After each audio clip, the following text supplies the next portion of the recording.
If we abandon Chukwukika Biama in truth and honesty, please goodbye to Biafra. Biafra have any years. You'll be only running around in circles. You can never come. It is the kingdom of heaven itself.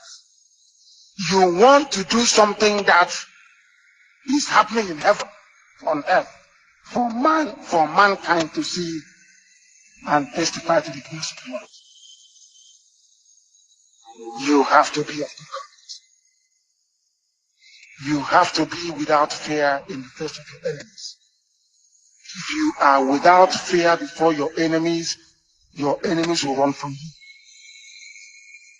Rather than you running from them, your enemies will run from you.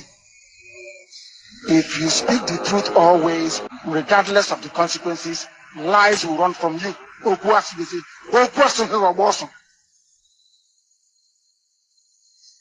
You must protect those who cannot protect themselves, not to steal from them. I repeat, it is your job as a child of heaven, IPOB family member, to protect those who cannot protect themselves. That is your job. Not to kidnap them, not to rob them. You must be of good conduct. That's Chiku Okike Abiam left. If these conditions are not in place, Biafra will not come. Biafra Gahabia.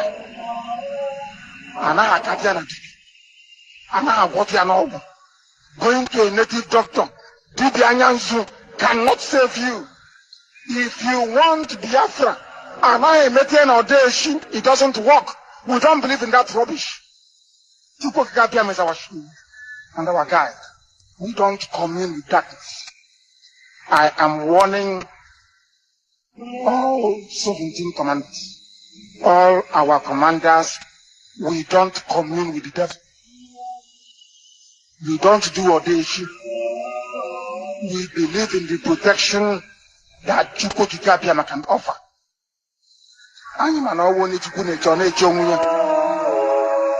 The weapon you need to protect yourself is your gun and your ammunition. We don't commune with spirit. I support both sides. If they give us peace, that is wonderful. If they decide to go down the route of violence, then I can give you this assurance today. Of course, your worldwide listeners and viewers may be able to note this. If they do not give us Biafra, there will be nothing living in that very zoo they call Nigeria. Nothing will survive there, I can assure you. You see, 1967 to 1970 is not 2013 to 2015. We had scientists then, now we have men that can make things happen, even better than what we had in the late 60s. So that should ring as a warning to all of them that we are not joking. I do not believe in peaceful actualization or whatever rubbish is called. I have never seen where you become free by peaceful means. If you know, you tell me. I am a student of contemporary history. I have never come across anywhere in history books where you get your freedom out.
Oh my God, no sound. Sorry, can you hear me now? Oh my God, I didn't know it was unmuted. Please let me know if you can hear me. I want to welcome you wherever you're watching from, all over the nations of the world. Good day to you, or good night to you, good evening to you, wherever you are, and whatever you are doing now. And I know some of you are busy, but yet you have given your time to be here and to listen and to join. It's a privilege having you, and of course an opportunity to talk to you at the same time. And then we rub minds, also getting to get your messages. Also, Nazareth, Nzaram, okay, Nazareth. I was looking at the Hebrew word and all of that. Yes, I want to thank you all for joining. Not even the Nazareth is not even a Hebrew way it's pronounced. I want to thank you all for joining wherever you're watching from. Thank you. I appreciate it this day. Today is the first day of the third year of Mazi Nnamdi Kanu in the confines, or in the detention of the enemies. Today is the first day of the counts, the third year of Mazi Nnamdi Kanu in detention of the enemies. We have sat and watched for 2 years. Mazi Nnamdi Kanu is locked up, and this is the third year, and now counting from today. And anyways, we're going to be talking more on that. I want to thank you for joining wherever you're watching. Please just like the video as much as you join in. Like the video, and at the same time share on all your social media platforms. I want to thank you. Thank you all. I want to thank, let me go to the message column to know those who are here. I want to thank you all. Emmanuel is here already, Emmanuel Prince. Thank you for joining. Liked and shared. Thank you so much, Emmanuel. Thank you for that. And with you, good afternoon from here. Thank you so much, Emmanuel. Nzaram, Liberty World, African Mind. Thank you. Thank you so much. Madam Madazion is here. Thank you so much, as always. Appreciate you. Thank you so much. Aminwa is here, of course.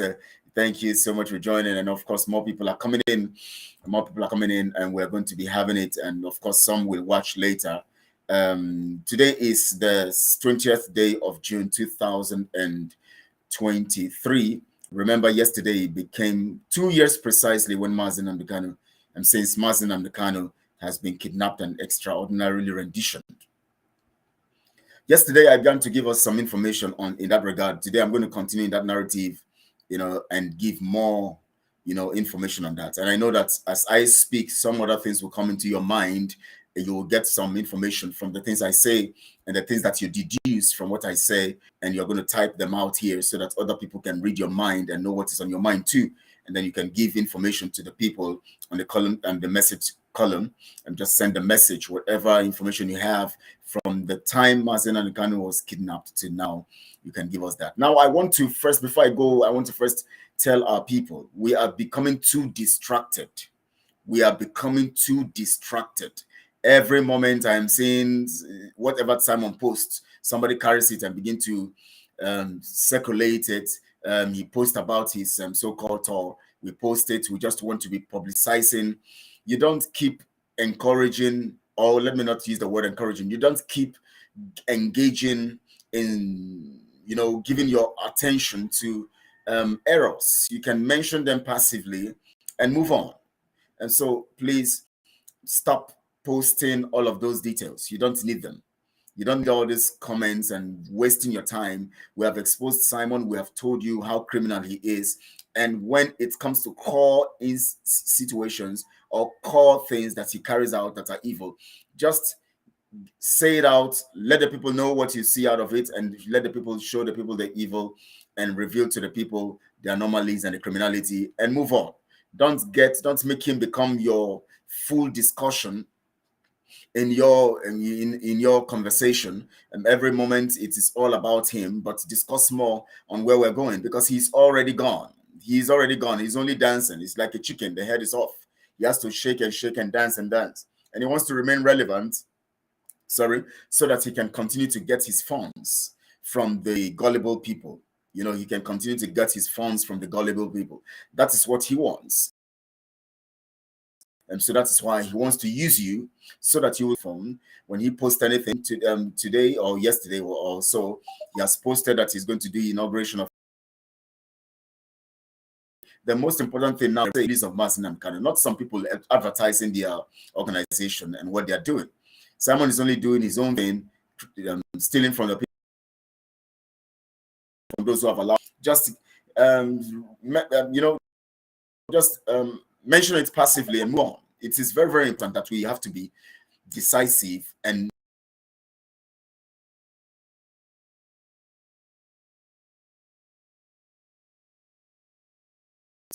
honestly, we actually need to concentrate. We have been distracted for too long. It is time to concentrate. And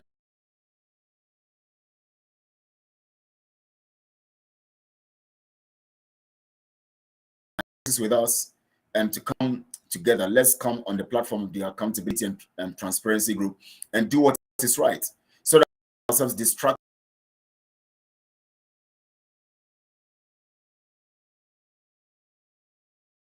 You are not having a platform where you can actually do the things you need to do or truly express the truth that you are supposed to convey at all times. Let our post be moving on and talking about the truth. When you mention the truth, you are naturally bringing down the lies. So someone who is part of the lies will also go down, because as much as anybody is part of the lies, whenever you mention the truth, it brings the lies down, because whatever you portray in your message of truth will be the opposite of what they are showing. If anybody could be projecting a liaison office or immigration or this and that, as at this time, 2 years Mazi Nnamdi Kanu is in the dungeon, just know that that person is actually using you to make his own projects to run. Just know that person is not concerned about Mazi Nnamdi Kanu. Just know that person is for their own benefits. You just have to know that. It's as simple as that. And people who are intelligent will understand what I'm saying. People who are knowledgeable will understand what I'm saying. You don't need to waste your time with people who have come to defraud you, people who have come to manipulate you and all of that. They are inconsequential. We mention them. We tell you about what they're doing, because people must know about their criminality. Whenever they bring up a criminality, people mention it. Today, you have heard him, or yesterday, he says he's going to inaugurate. That's not your business, because that is his concern. But our concern is Mazi Nnamdi Kanu. Now, did you hear them say anything? Have you heard them talk critically? Whenever they remember that they have not mentioned it, they will come quickly and mention quickly. And whenever Aloy Ejimako mentions something, quickly they target and mention. That is not it. What are they doing with the resources? Because every resource, every monies, every contribution now is supposed to be channeled to things that will make Mazi Nnamdi Kanu, that will bring Mazi Nnamdi Kanu out. Lesson offices, whatever thing they are doing, will not bring Mazi Nnamdi Kanu out, will not ever bring him out. It is only for their own, establishing their own thing. And I tell you, you're only funding criminality if you continue, and the repercussion of it will come to you. The same way they were going to suffer the consequences of the action, the same way also you funding them will suffer the consequences. So you have to be careful and be watchful and be attentive. Now, yesterday, let's go straight today to the narrative. Of course, the other day I played 2 days ago, also on Sunday, I played a particular video, and that video portrayed a particular narrative of trust or justice. You know, people being able to stand up for justice and do the right thing. I played that video, and I tried to give them the analysis of it, but we couldn't finish it there. Because yesterday marked the second year anniversary of Mazi Nnamdi Kanu's kidnap, an extraordinary rendition, we decided to go that path to discuss about him. Today also being the first day of the third year of Mazi Nnamdi Kanu's incarceration, I'm going to continue from where I stopped yesterday, even if I'm going to do a recap of the things of yesterday. Now I'll do the recap, and then I'll continue from where I stopped. Now, where I stopped yesterday was at the point when the Anambra election, and after the Anambra election, and moving towards the phase after Anambra election. Now, as I narrate these things, some things will come into your mind. You will get some revelation about some facts. But if you remember yesterday, and so once you get this narrative, when you get this revelation of the facts, you can type them out here. They can also help me to make some points and also highlight some things further. So let's get on. Let's get started now. And I want to remind you that there is something about justice that involves you. There's something about justice that involves you. Whatever you are doing right now, and it does not promote justice by the concept of projecting truth through your actions and inactions, then you are part of those who are bringing evil upon the people. Now, I don't know how people reason anyways, but I don't know why people will sit down and what they would do is to promote something that will sustain their slavery. Those of you who are busy promoting Nigeria, I don't know what is on your mind. Those of you, I don't know if it's about knowledge or it's about information or it's about your situation or whatever. Because if you talk about situation, then people like us will be crying because we have a lot to gain from being part of Nigeria. But we renounced those things, we gave them up, and we decided to take the hard way to get our freedom so that we can enjoy later. So if you are going to look at your situation and that determines why you will support your freedom or not, then something is clearly wrong with you, with your mind, your mindset. Remember, every of these things that are happening around us are centered around the composition or the things we have in mind. And the things we have in mind are a product of the things that we are going to, or are evident, or that are the things that are going to help or our natural or our bodies will utilize to exercise the actions that we carry out in the natural world. So you must understand that your mind is fundamental to this. Your mind is the faculty for physical expression. Your mind is the faculty for physical or natural expression. So if you want to look at the narrative of the mind, if we want to go deep into the narrative of the mind, as we go talking about these things, then we can have these things projected. Now, I don't know what would ever make anybody decide to romance their slave masters and continue to do things, carry out actions that would keep their slave masters over them. Fela said something: they don't free you, but you free yourself. And you call it colonial mentality. That's the mentality of colonialism, that colonial mentality. And he was talking about this in criticalness in regards to the fact that even after independence, they moved away, and the opportunity for the fact that they moved away and said they have given you independence was supposed to prompt you to begin to now carry out actions on your own, because they are not there with you now. They are only controlling you by what they have put in your mind and by the structure they have laid down. And all you can do is to get yourself, restructure everything and get yourself working in the light of what you expect to get or to be as a people. But of course, they have actually sold, they have actually sold in the minds of those sown in the minds of those people they are going to use to control that edifice called Nigeria, or that business enterprise called Nigeria. And after training those people and giving them everything they need to satisfy their greed, to satisfy their selfishness, to satisfy everything that has to do with self and selfish and self and everything and self-aggrandizement, they were confident that when they give you independence, they would still be able to control you, because they have laid down the structure, and the people they have put in charge of you are people they have given everything, the opportunity to steal, the opportunity to do whatever they can do with the resources, so that as much as they are doing with anything they want to do with the resources, they are receiving their own. They are looting our economy, the British looting our economy, looting everything, and then using the people they have allowed access to these resources to continue to loot, so that they will be satisfied and keep on promoting or preserving the interest of the British. And that is how it has been. And we must understand these things in that light, because anything that makes you promote the enemy, the all in the mind, the universe is mental. Yeah, thank you so much, Zara. Thank you for that. Thank you. Now, whatever would make you promote the narrative of the slave master, or make you accept the proxies and partner with the proxies of the slave masters to keep yourself continually and perpetually under slavery, must be something fundamentally a mental problem.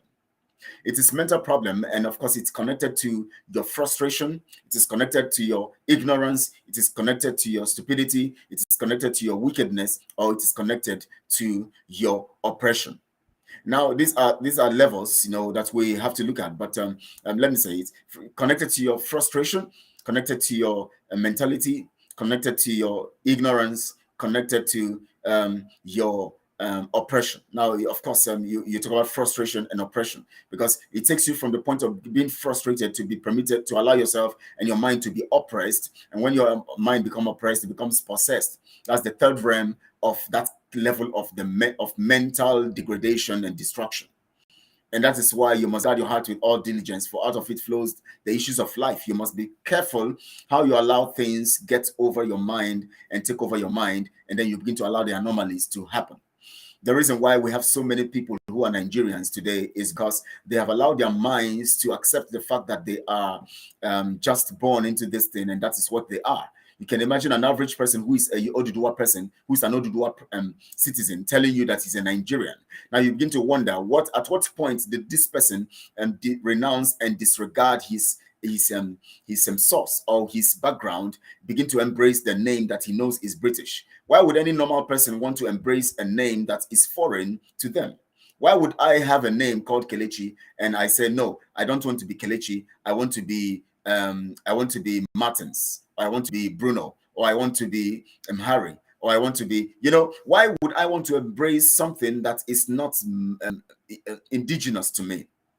Why? Something fundamentally is wrong. Something is fundamentally wrong. If you look at it critically, something is fundamentally wrong. Now, I'm not saying that you should begin to change your name very quickly and all of that, but I want to relate it to your mindset, because, of course, you can still bear Bruno or bear Martins or whatever, but you have a refined mind, even if, of course, you can choose to take a name that belongs to somebody else's language. There's nothing wrong with that. But when you begin to have the mentality that this person's language, this person who owns this language should control you, control your resources, control everything that has to do with you, you have found yourself in a situation where you have become a slave and, of course, controlled. And at that point, your children born into that, your mentality, will also grab that mentality of slavery and they begin to embrace it. That is why when you tell some people today, why are you calling yourself a Nigerian? They say, yes, I'm a Nigerian. I was born a Nigerian. You begin to wonder. And some of these people are people who have certificates, who have degrees, and who have all of this stuff. And I begin to wonder, at what point did they begin to disregard their nation? You see an Oduduwa person tell you he's a Nigerian. You see a Biafran tell you he's a Nigerian. You see an Hausa telling you he's an Hausan, telling you he's a Nigerian. You see someone, and it's terrifying, because a Ghanaian believes they are Ghanaian. They don't tell you they are a British name. In fact, when they were called Gold Coast, when they got their independence, they decided to change the name to become Ghana, take it back to their language. And we have Ivory Coast. They called it Ivory Coast, naming us after some stuff. Naming us after elements and instruments, after rivers, like they have Imo, like they have Delta, like they have, naming us after anything that comes into their head in Port Harcourt, naming you after any rubbish that comes into their head, because they believe that you are less than an animal. You don't reason. Gold Coast changed their name back to Côte d'Ivoire. They say we are Côte d'Ivoire, we're not Gold Coast. But the people in the contraption called Nigeria say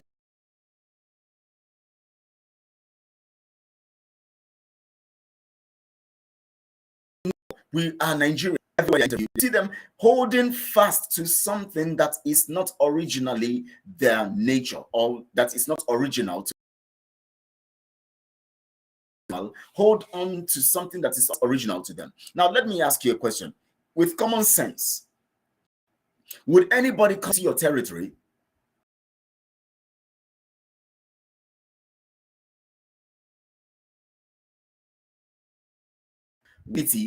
when they have you to get what you want? Or when the reason why they came to your territory is to take what belongs to you and give information that will be around benefit you? No. Whatever the armed robber does to you at that time he comes to your territory,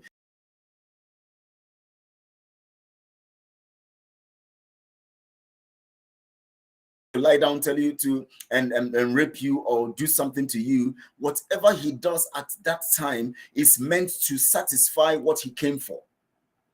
So if we know, all of us now know that the British came into our system because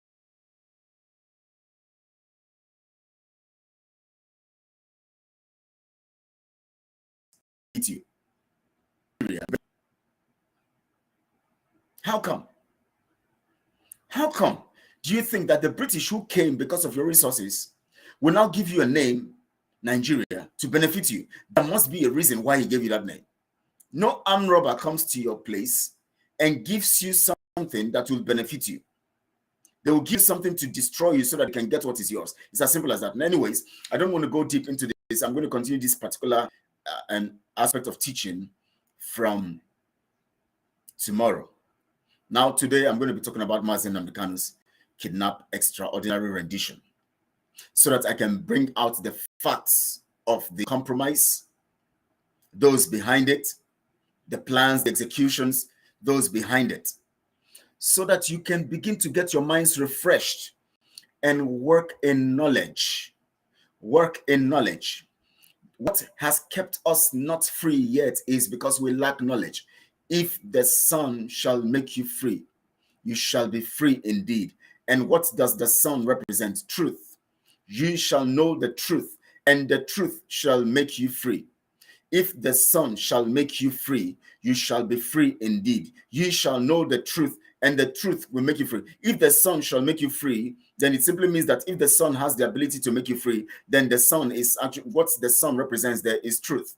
Because you shall know the truth. That means you shall know the Son, and it will make you free. And what does the Son represent? Knowledge. What does not knowledge represent? Truth. Truth is fundamental. What does truth represent? Life. Because it was out of truth that life came about. I don't know whether you're getting my narrative here. If I'm being too fast or if I'm not explaining some stuff very well, you can send me a message, say, explain this part very well. But before I go on with the narrative of Mazi Nnamdi Kanu's kidnap and extraordinary rendition, I want to play this video again to refresh your mind. So when we begin to talk, you begin to use this video as a way of deducing the facts.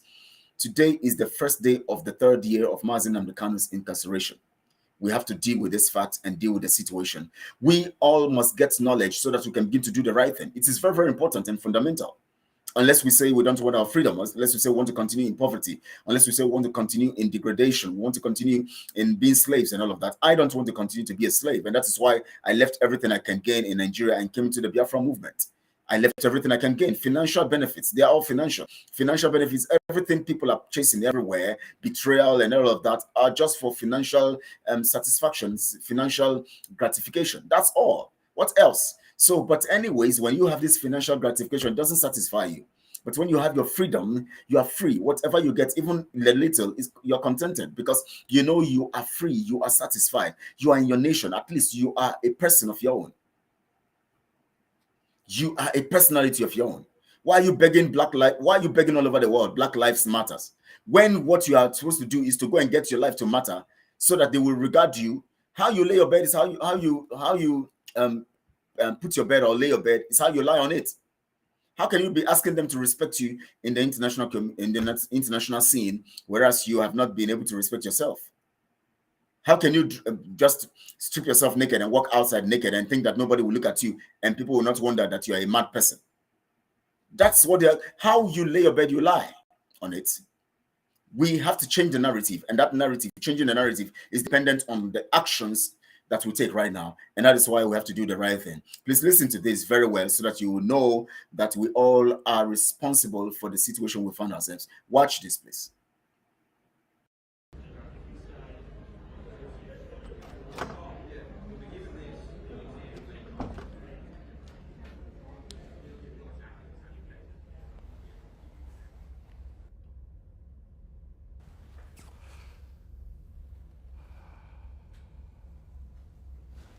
You there, second desk, blue jacket. What is your name? My name is Alexis. Alexis, please leave my lecture room. I don't want to see you at one of my lectures ever again. I don't understand. I am not going to ask a second time. Thank you.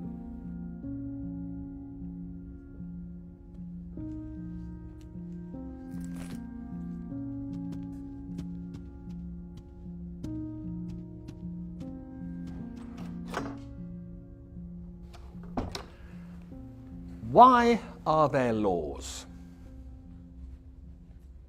What are laws for? Anyone? Social order? To protect the person's personal rights. So that you can rely on the government? Justice? Thank you. Tell me, was I unfair to your classmate just now?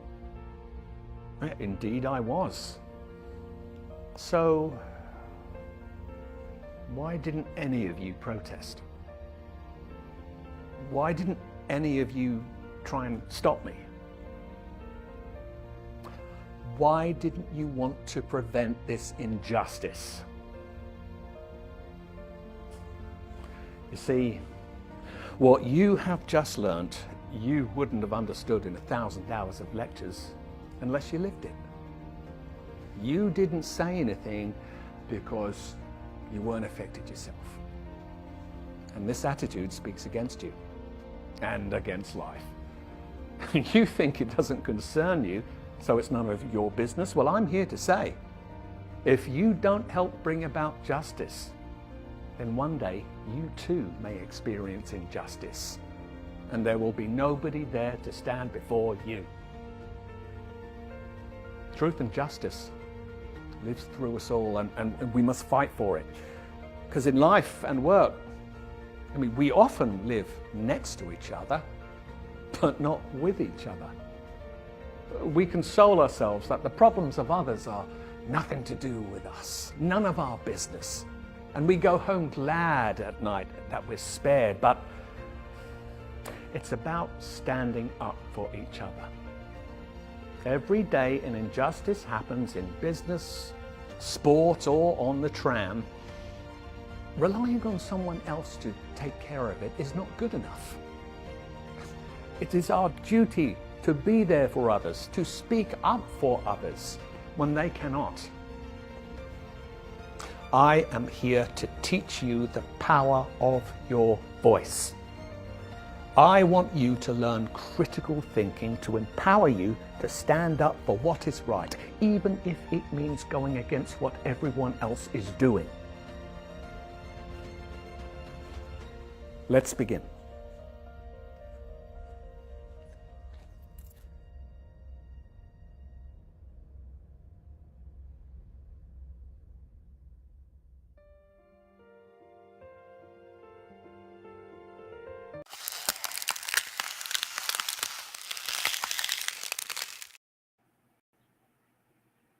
Now, there are three words that man mentioned. He talked about justice, he talked about truth, and he talked about critical thinking. Now, in this teaching today, I want to relate this to Mazi Nnamdi Kanu. I'm not going to relate it to Biafra and what we're supposed to be doing and all of that as a people. And for today, it's going to be regarding Mazi Nnamdi Kanu. He mentioned three things. He said justice, critical thinking, and he talked about truth. Three things fundamental. Three things fundamental. Three things fundamental. Prince is in the house. Prince Ezem is in the house. Shortly, I'm going to be bringing him in. Let me just give you this analysis and this narrative right now. Now, listen. You see, Mazi Nnamdi Kanu has suffered injustice. And if laws are rightly applied, then they are applied for justice. Am I correct? Now, Mazi Nnamdi Kanu has suffered injustice because he's standing for truth. Now, if laws are rightly applied, then the principles of truth will be upheld. Am I correct? Now, Mazi Nnamdi Kanu has taught us critical thinking, and that's helped us to understand what truth is. And that gave us access to know that we need to stand for justice. But in our own side right now, we have claimed to believe in justice. We have claimed to believe in truth, but we have proven it because we're not critical thinkers. Because by actions today, it is obvious that most of us are not critical thinkers. And that is why somebody today will defend criminality just like what Simon has done. After defrauding you for 150 days, you leave the person in dungeon, the person who gave you information, who taught you all of this information, and you have claimed to have believed and understood the truth and justice, and you are embracing that aspect that is contrary to that. That tells us that we are not critical thinkers. We're going to talk about that. I know Prince is here. I'm going to bring him up here right now so that he can talk to us based on what we are saying now, and then after that, I'm going to now give you the analysis from the day Mazi Nnamdi Kanu is kidnapped until now. I'm going to give you the storyline and the things that have come after that. Thank you so much, Prince. You're welcome to the program. You're welcome, sir. Thank you so much. We appreciate you. I know that you have information, of course, of the topic of today. Mazi Nnamdi Kanu, today marks the beginning, the first day of the third year. The first day of the third year starts now counting. 2 years gone by. The man who has stood for truth, stood for justice, and has taught us critical thinking is in the dungeon. And the people he taught critical thinking, in fact, he told them that any day you don't find me, that means something is wrong. Go and destroy that thing that is holding me. That is injustice. And we are still here today, dancing around, showcasing liaison offices, people dancing around, telling you they want to tell you they are inaugurating their offices, writing letters on social media telling you that then one doctor should go and visit and one doctor should not go and visit. So much rubbish going on against justice. Please, I give you the mic. As usual, we want to bless the name of the Lord. It is critical to do so because this mission belongs to God. Nnamdi Kanu said it, and we believe in it. We know it. So we want to give all glory to God, Chukwu Okike, Kere ihe niile, for yet another day. And each day that passes marks the pain of the long-suffering Nnamdi Kanu, who stood against injustice for others, not even for himself, because he was ready to even die to ensure that humanity is freed. That in all temptations, in all persuasions, he has torn down injustice so that humanity can live. We want to give glory to God Almighty for his life. And we pray that we will never rest, no matter what it is we do or say, that there should be no rest for any of us until he walks free. The video that God has laid in your heart to show us today, if it has not challenged any spirit, then that spirit is of evil. If that video has not pricked your conscience, anywhere you are in this globe, it doesn't matter the color of your skin or what you profess, my dear, you are looking at yourself and you are the evil in this earth. So Father, in the name of Yeshua, I call upon you to descend on this earth and ensure that justice prevails. And let that justice manifest itself for the whole world to see when Nnamdi Kanu walks out of that evil place. In Yeshua's name I pray. Amen. Amen. Amen. Wow, wow, wow, wow, wow, wow, wow. That video, I don't know. I don't know where you found it. But I think it's a video that you have to share for every soul in this life to see. And what a betrayal. What a betrayal.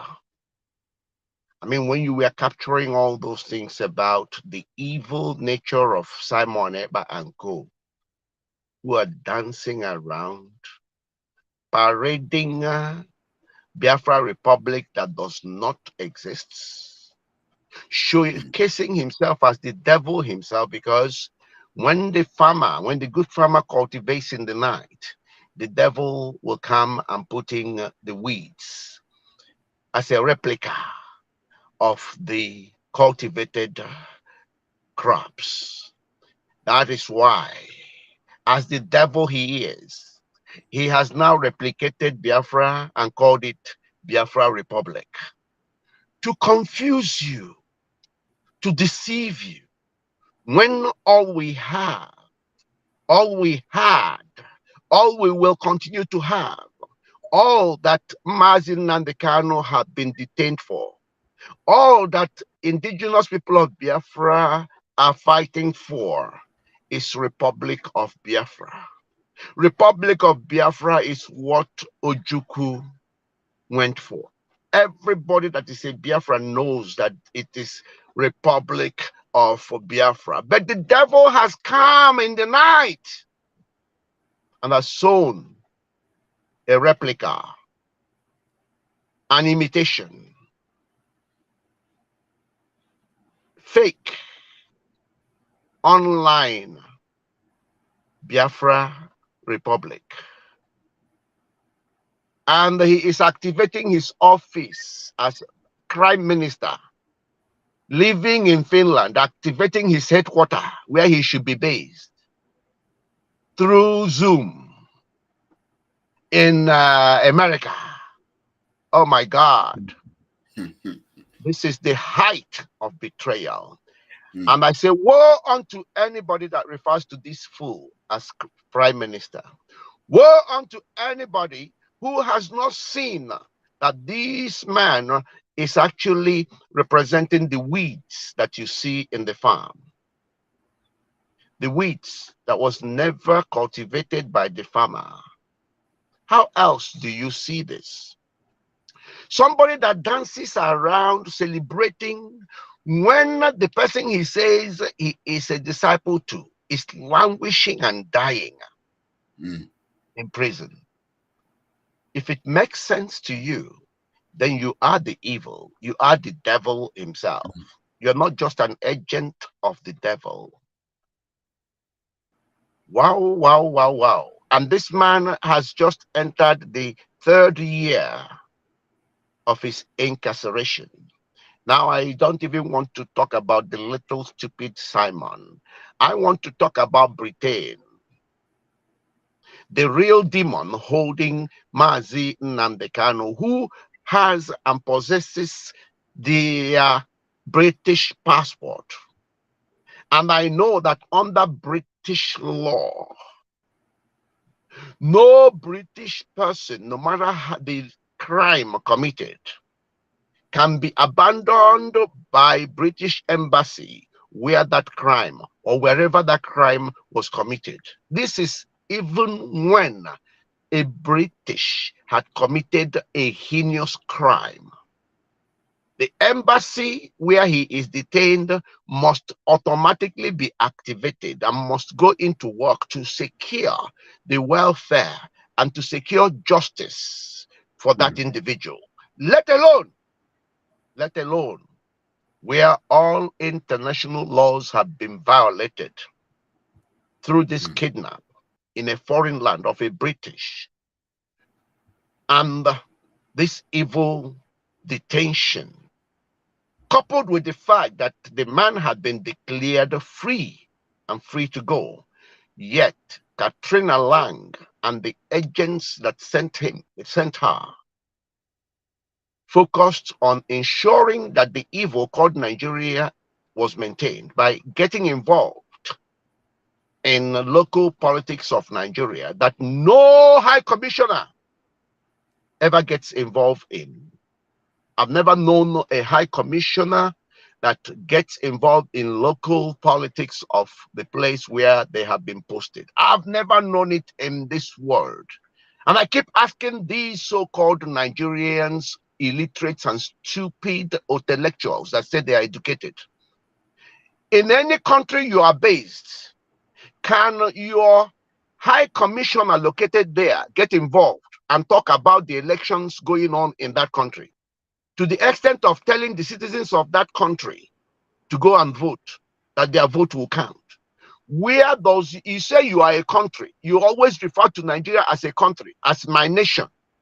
Where have you seen your ambassador, your high commissioner, where you are located? I don't care where you are based. Are you in Europe? Are you in, I don't care where you are based. Have you seen your high commissioner coming out to get involved in the local politics of that country you are based in. And you tell me you are educated, all of you. Some say they are first degree holders. Some say they are master's degree holders. Some say they are PhD. There are some many professors everywhere. A records will come showing, oh, Nigerian the scientists, they broke this record. Oh, Nigerian there are many. The whole essence of education is wasted. That you lot cannot see the evil before you. I mean, your own brother, your own father, your own is languishing, daily suffering on your behalf. Nnamdi Kanu could have easily stayed relaxed, go to this your evil Nigeria as all of you go, get as many women into the hotel as they want, because that's all that motivate all these animals, yeah, all these stupid people who can't see, who can't distinguish the wood from the tree. Okay, he could have easily relaxed. Each time he went there, he would change his pounds and multiply the naira and sleep with as many women as possible and get introduced wherever he goes as, oh, the man from London. Then the people will vacate the seat and he will sit down and come back and say, oh, what a beautiful place to be, even though he must have been held hostage on the road that will take 2 hours, but he will spend all day on that road. Okay, he will, like most of you silly Nigerians, you will forget all your sufferings when you visit Nigeria, all your hiding and sneaking around. All you will remember is the number of girls you slept with and the number of entertainment you had, and that will cloud your judgment, and you say, oh, how nice. Oh, I felt recognized when I went to Nigeria. Oh, I don't like, the only thing I don't like abroad is that with all my money, nobody recognizes me. And you don't feel the shame that you are actually celebrating the dehumanization of fellow human beings. You don't feel the shame that when you are being celebrated, others are being dehumanized. You don't feel the shame. You don't ask yourself, what type of nonsense is this going on here? And you just want Nigeria to continue. That's why I tell you that all of you that claim to be Christians in that Nigeria, especially those that say they are archbishops and all the nonsense they call themselves, okay, who are praying for Nigeria to get better, who are praying that it will all get well, but El Rufai is telling you what is going to happen to you. Sari Dokuba is telling you what is happening. But you say, well, I know it's not going to happen to me. I'm just going to be waiting. It must be okay. Let me be collecting the tithe and all the rest. It won't happen. I know, oh, my God, leave it. Sorry, it's not God you are worshiping, my dear. You're not worshiping God. You're not a Christian if you believe in Nigeria. Because Nigeria represents everything evil, everything that stands against God, everything that stands against Yeshua, who came to free you and I. And that is what Nnamdi Kanu is demanding. The Spirit of Christ is in him. That's why he is demanding the same freedom Christ came and died for, and say, man must be free. There must be no more slave and no more free. That's what Christ died for. And you that call yourself a Nigeria and wishing for Nigeria to be better, you are enjoying the covetous nature of Nigeria, the fraudulent nature of Nigeria, Nigeria that stands in favor of slavery, dehumanization, killing of human beings. Let me now tell you one thing I know. Listen, the game you see being played in Nigeria is the population game. Okay, that is why every narrative in Nigeria now centers around guns. Go and listen to, it centers around ammunition. Go and listen to Asari Dokubo again. Go and listen to El Rufai again, because it is a killing field right now, and that is what it is designed for. That is the real agenda now, depopulation, okay, to enable stealing, to enable cheating, to enable enslavement, further enslavement, to enable annexation, and to enable Islamization of that contraption. That is the agenda. So if you don't know it now, yeah, sit down, they look, they watch, I couldn't saw if they play in the show. But I tell you something, I know the God we are talking about. The remnants are here. There are remnants left. And I can assure you, through these remnants, you Nigerians and you evildoers, you will soon realize that darkness will never overpower light. Trust me. Trust me. But thank you, Kelechi, for that video. That video is a challenger to every soul. And thank you that we are today looking at that second anniversary and entering into this third year of the detention of a man whose disciple is here creating a new Biafra Republic and answering prime minister and ambassador. Thank you for that. Let me yield now. Thank you. Thank you so much. He actually is only professing to be a disciple. He's not a disciple, so-called disciple. And we know them. They come and say, I am Christ, and deceive many. Just like Jesus said, they want to manipulate people and deceive people. Comrade Ken, you're welcome to the program. Yeah, good afternoon. The first day, good afternoon. We are discussing that this is the first day of the third year. It's, you know, this thing, when I think about it, it surprises me. 3 years is now counting. 1 day off, and it's already where I am now. I think almost 24 hours going, and then we're going to enter the second day of the third year, and the third day of the third year, and like that, we'll keep counting. What do you have in mind about this whole thing regarding Mazi Nnamdi Kanu, and who do you think is to be blamed in this regard? Prince has talked about the British and the height of wickedness, and I believe that the success of Britain is because of the people. I think so. The people of Nigeria. Because if we make it difficult for them, then Britain will not be able to succeed. So which means that as much as we blame Britain, you know, we're going to be looking at the people too. But let's get your perspective. I know that you have something in mind to say in this regard. Everything we're saying is going to point towards the fact that we have to get Mazi Nnamdi Kanu freed. Exactly. Thank you very much, Kelechi, for having me today. And I greet to all Biafrans that are watching this program. You have to share this program and let it go viral. And if you have not subscribed to this very channel, try to make sure you do that, because this is where we tell the truth and set the record straight the way it's supposed to be. So, Prince, I greet you. It has been a long time, so it's good that you are here again today. Thank you very much, comrade. So I'm very happy to see you here in the program today. So I'm sorry, comrades, I came very late. I just came back now. So to what you are saying, Prince is right in one side, and of the other side, I would say we are the dumbest. I don't know what the name to use. No, Onion do always call us niggers, and because so many Africans or black people don't even know what nigger means, you know. So Britain is fighting for their own common interest in that very contraption. So as every other nations in the world, the Chinese are even doing more worse in the whole African continent today, but nobody sees it until when they come and recolonize us again. Chinese becomes our problem, but nobody is talking about it. So what I want to say here is, we are the problems.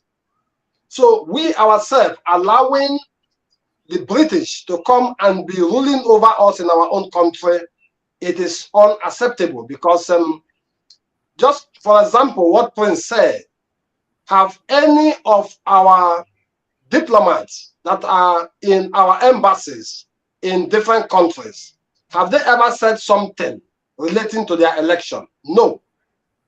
None of them have right to say anything. Why should we allow cat on a line to come to dictate for the contraption called Nigeria? Let me not say for the Biafrans, for the contraption called Nigeria to go to the polling booth.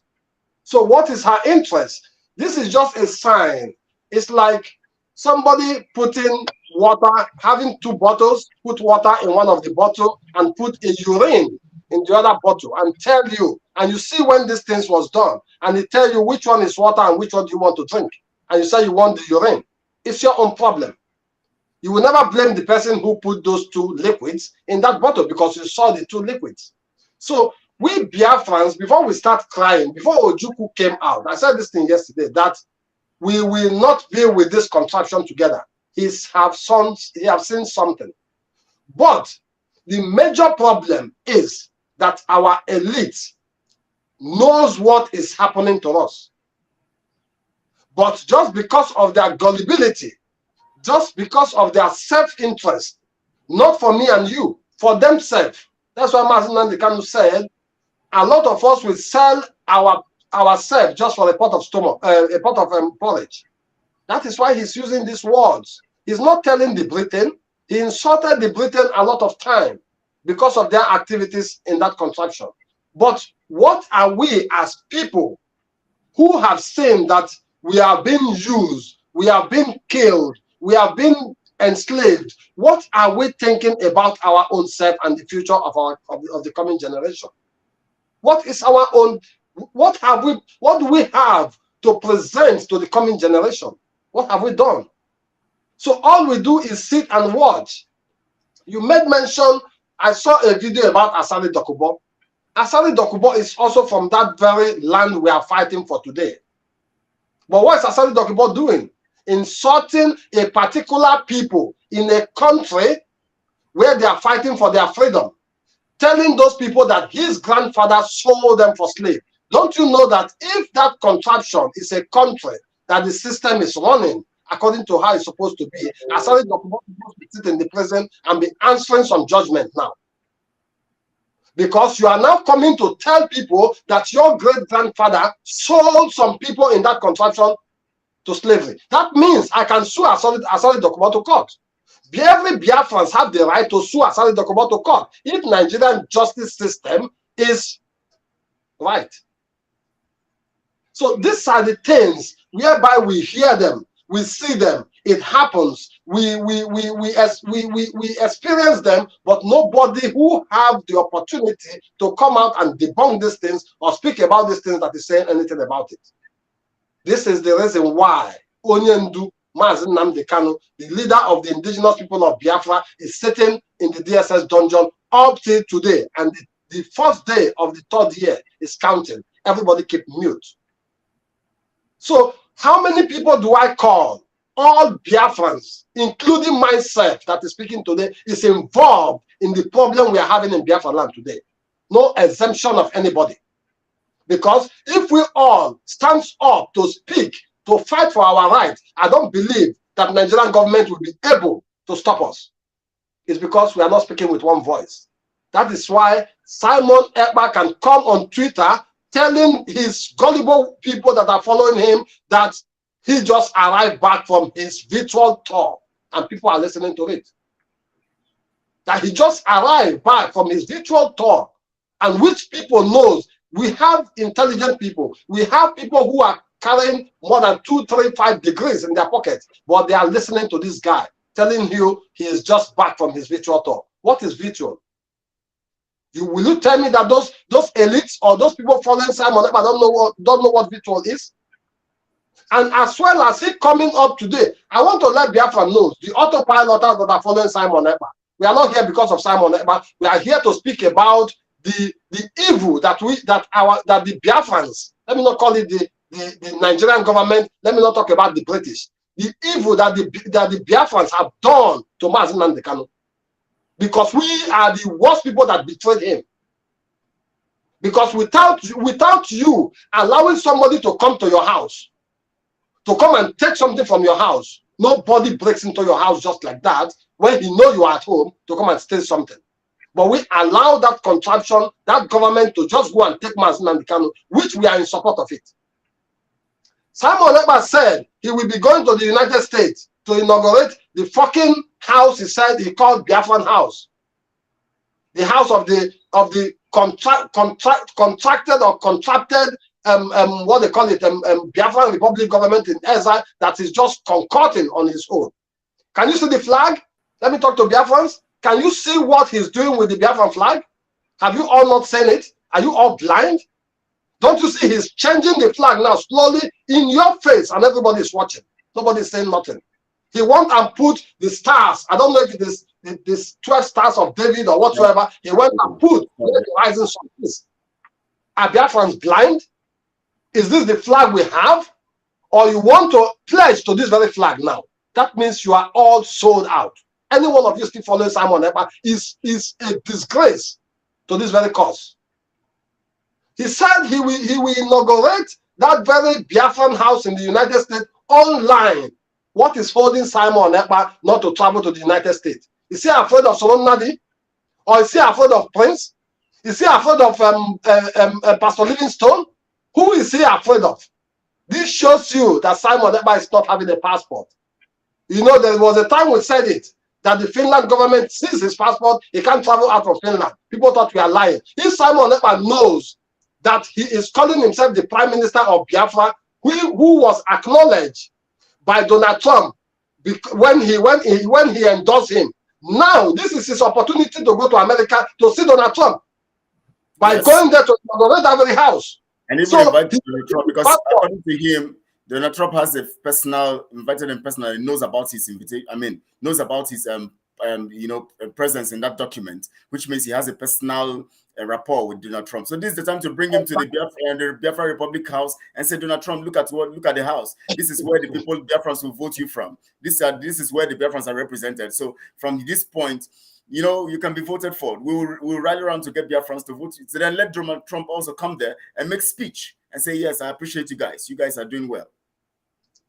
Kelechi, I don't want to say something that people will be thinking that maybe we are just joking.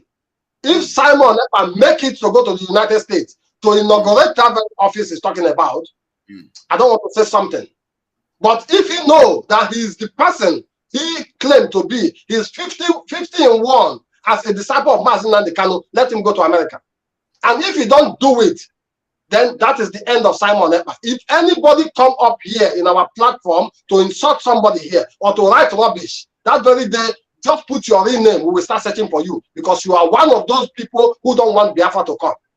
You are one of those people who are against Onyendu that is sitting in the dungeon. You are one of those who also planned and concocted the arrest of Onyendu. You are one of those who allowed the militaries to be coming into Biafra land to kill our mothers, sisters, and brothers. You are one of them. If Simon Ekpa does not travel to America to inaugurate that house, because we are telling him not only traveling there, we are waiting for him there. It's not a threat. He should come. And if you don't do it, all of you following him, I will call you cows. Fulani should come and take all of you and make you their cows. Okay? This is what we want to say. So what we are saying is, we have a plan. We have a roadmap. We are not working as people who don't have plans. Before you build a house, you have the architect of the house. You have a structure of the kind of house you want to build. This is why people feel, what are we waiting for? Why haven't we come out? We are not stupid. We have to put things right. We have to put things right. When we come out, you know we are outside. When we come out for this very fight, you know we are out. We are not Simon Ekpa, who don't even know his right from his left. He talks about his Finland liaison house. He talks about Australian liaison house. He talks about flying on the air to different countries to see the international community. He talks about nonsense. He talks about everything. What he is not doing. Simon Ekpa don't have a passport. He's a Finnish citizen. I don't say he's not a Finland citizen. He's a Finnish citizen. He's Finnish. But his passport he's not in the position of his passport. If anybody is doubting me, let Simon Ekpa fly as a Finnish citizen. You have the right to fly to any country in this world because it's European passport. Okay? Correct. Let him fly to America. Let Azoka come and welcome him in America. Let Ngozi Orabu come and welcome Simon Ekpa in America. Let Donald Trump come and welcome him in America. He's talking about Donald Trump, but he placed the picture of Joe Biden in that very office. Yes. Let Joe Biden come there to acknowledge him. And we will clap for him if he can do that. I'm Remember clapping also, if we can do that. remember also the coat of arms must be on that house. That flag must be in front of. Exactly how he said. As they said it. Exactly. That's inauguration there at the center and the right hand side. It's everything must be there, well arranged, according to what he said he was going to do. Prince, you want to say something? We have not forgotten. We have not forgotten. Please, just 1 minute. We have not forgotten. You know, there is a pavement. There is a block pavement at the front of that building. He said that the main flag will be. They will put it on the front of that pavement. Yeah, that place, where we had the you know, the advertisement flag and banner. That's where it's going to be. That's what we're expecting. We're expecting on that day of the inauguration, that flag must be there, and then that coat of arms must be two sides, the right hand corner up and at the center. There are two important things, and those two important things cancels all these crazy idiot. Those two important things are, one, this guy is dealing with Biafra Republic that has nothing to do with any Biafran, anybody that is indigenous to Biafra. That's one point.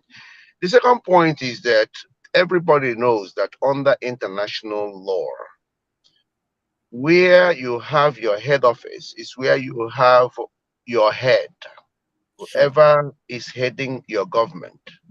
So it is impossible to have a crime minister in Finland and then who has his head office in America.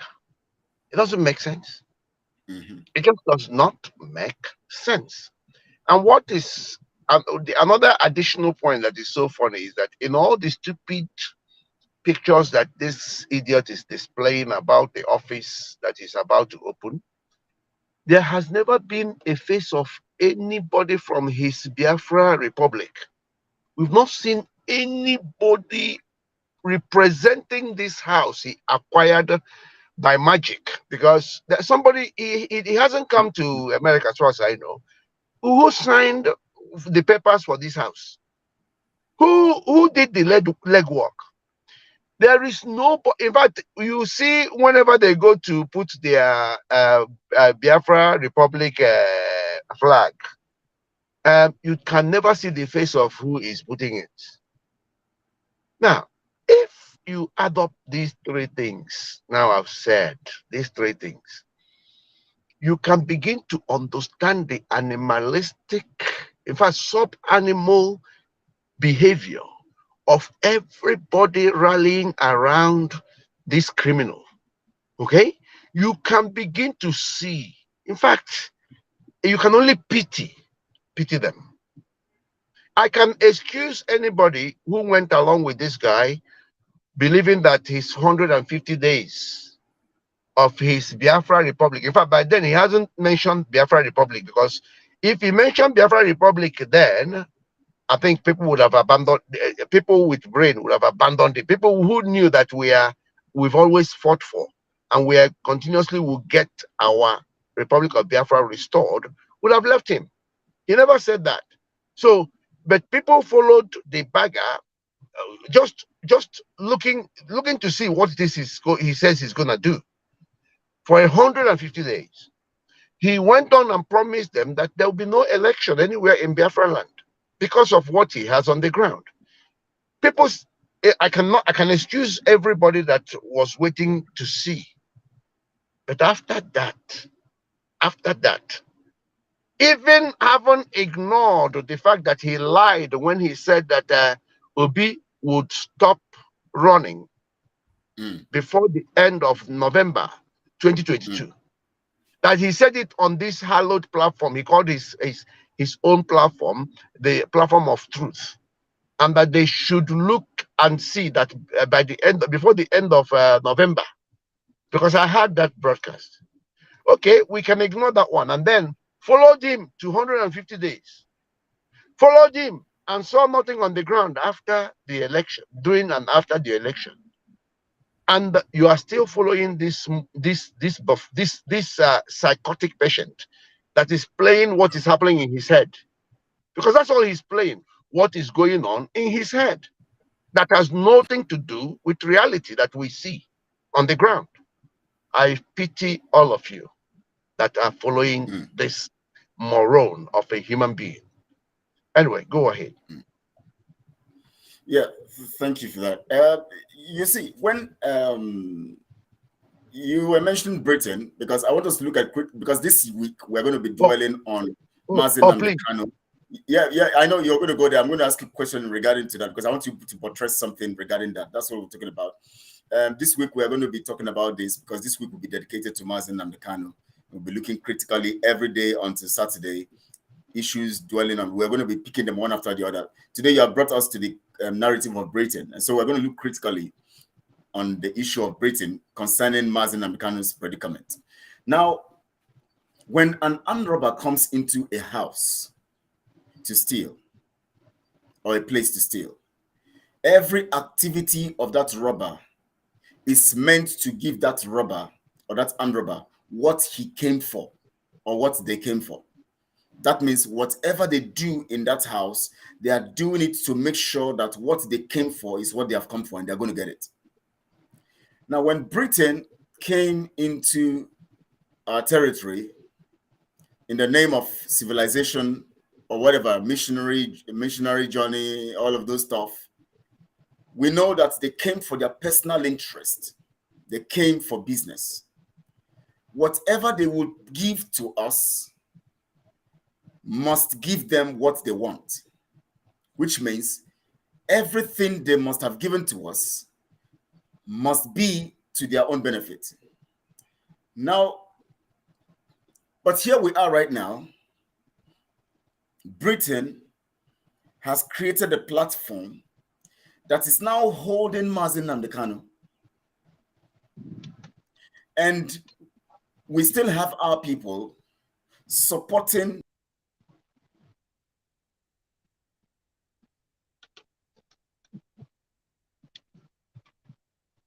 I want you to relate it with here now. I want you to relate it. Here is Britain dictating the pace or the narrative. Okay. People at the election accepted every program through their proxy and even are still accepting the injustice.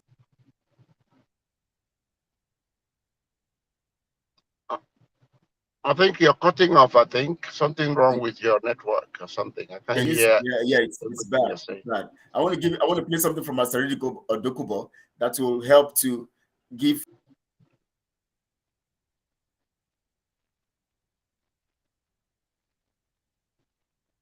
people how the minds of Britain, how the minds of the politicians and all of that are towards Mazi Nnamdi Kanu and the people.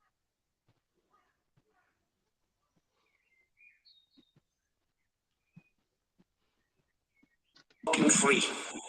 What did he do? He poured petrol.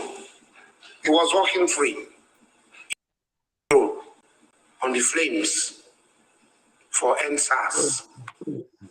Now, he has been caught. What of the people who have died?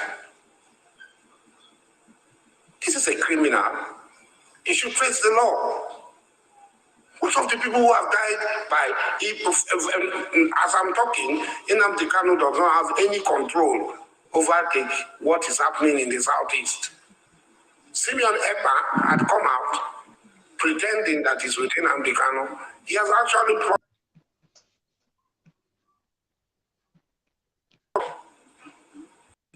that is the truth of the matter. So releasing Nnamdi Kanu is rewarding. I want to hear what he said there. That Pardon me? I want to hear what he said that Simon Ekpa did from the beginning. He said Simon Ekpa crumbled what? Simon Ekpa has plotted a coup already. Okay. Against Mazi Nnamdi Kanu. Now let me play it again so those who didn't hear it can hear it properly. And Nnamdi Kanu was walking free. What did he do? He poured petrol. He was walking free. He poured petrol on the flames for NSAS. Now, he has been caught. What of the people who have died? This is a criminal. He should face the law. Most of the people who have died by, as I'm talking, Nnamdi Kanu does not have any control over what is happening in the southeast. Simeon Ekpa had come out pretending that he's with Nnamdi Kanu. He has actually plotted a coup against Nnamdi Kanu to take over the leadership of IPOB. That is the truth of the matter. So releasing Nnamdi Kanu is rewarding criminality and rewarding gruesome murder of innocent people. He should face the law for the actions and the instigation he has carried out. Now, so I'm going to give you the microphone, Prince. What do you have to say?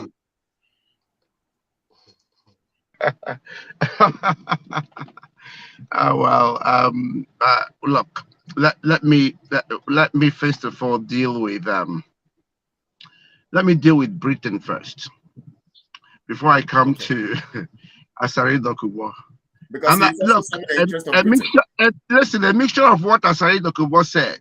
There is truth in the thing, especially where he made it clear that Simon Ekpa had plotted a coup against Mazin and the Kanu. And I'm glad he said that. Okay. There is, look, sometimes people think people are mad. I find that the mad people are the ones that come up with the truth. I just wrote something today and I'm saying, look, even though El Rufai and Asari Dokubo are crazy, but they're the ones saying things the way they see it and the way they know it. Whether with the rest that think they are saying are all in dreamland, hallucinating and fantasizing that the things will get better. This is what is happening in this mad place. So, but I want to still go back to Britain, you see, and I'm happy that you use the narrative of the thief. You see, in humanity, we are not, and I thank God that thievery is a negative thing, it's evil. It's not something that you should be associating with humanity. A thief is somebody that leaves their own house and leaves everything that belongs to them in pursuit of what does not belong to them. Now, that is why no matter what anybody says, okay, it must always take two. Without the seller, there will be no buyer. Without the buyer, there is no seller. So if anybody thinks that this blame is only on one side, they get it wrong. It is a combination. It is the multifacetedness of the whole thing that makes it what it is. Somebody became idolatrously covetous over somebody else's thing, and at the same time want to portray themselves as civilized and righteous. No human being should tolerate that.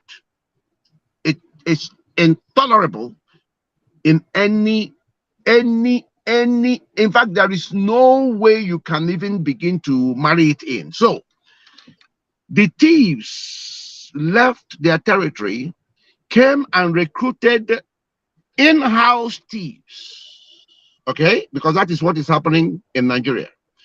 The people that are used to do this work are the same as those Igbo politicians who are now the third layer of recruitment by the Fulani. Okay, because this thing is in layers. The British recruited the Fulanis, and the Fulanis recruited the Igbo leaders, whether they are religious or they are political leaders, because they are all the same. Okay, so you cannot speak about one and leave the other. In fact, Britain enjoys it when people are blaming Africans. Chinese enjoy it. That's why I have a problem with somebody like PLO Lumumba. He says all the nice things, and then they will come and say things like, we understand why they are doing this, because they know that without Africa, they will die. It's a lie. It's a lie. God has not left anybody without. There is no place in this world where it says that without one, the other will be dead or will be destroyed. Yes. These are things we say to aid and facilitate the activities of Europe, China, America, and all the rest in Africa. But we don't know that we are aiding them by saying all this nonsense. These are nonsensical. God has given each individual in this world, each community, each country, each continent, something unique to exchange with the other, honestly. Okay? It's about exchange. It's about cross-fertilization of idea. It's about collaboration. It's about complement. That is what it is. Okay? That's why the food we cultivate in our place is different than the one you see in Italy. They are based on pizza and all these things they eat. God gifted everybody something unique. But somebody wants to impose, somebody wants to stay in their mother's kitchen and then come into your own kitchen and dominate the kitchen, decide what should be cooked there, how it should be cooked, how much you can eat. This is madness, and we must see it that way. Otherwise, we are not representing humanity. Humanity is a vehicle where every part must yield its unique gift for the whole thing to function. So there must be no excuse for Britain. There must be no excuse for Nigerians. There must be no excuse for all these evil. And all we are saying is, whether we like it or not, Nnamdi Kanu remains a British citizen. As far as I know, he remains a British citizen. And we are saying that British law should have applied and must be applied. Yes. And as quickly as possible. Otherwise, it's a crime. And I believe that part of the things one must do is to sue British government, because I love British justice, because they are separate from all this nonsense their government is doing. And wherever they get it wrong, the court will find them guilty. Very well. Okay? So we can't be playing with words here, because anything that encourages evil, anything that it might not be intended, but it can feed on all these animalistic behavior where people forget that they are human beings, not animals. Okay? The difference is so clear that God gifted us something that we can cultivate and provide our own food. We can exchange, we can cross-fertilize ideas and produce what we will eat, unlike animals that can't cultivate. And many of them depend on killing other animals, including human beings, to survive. That is what nature offers them.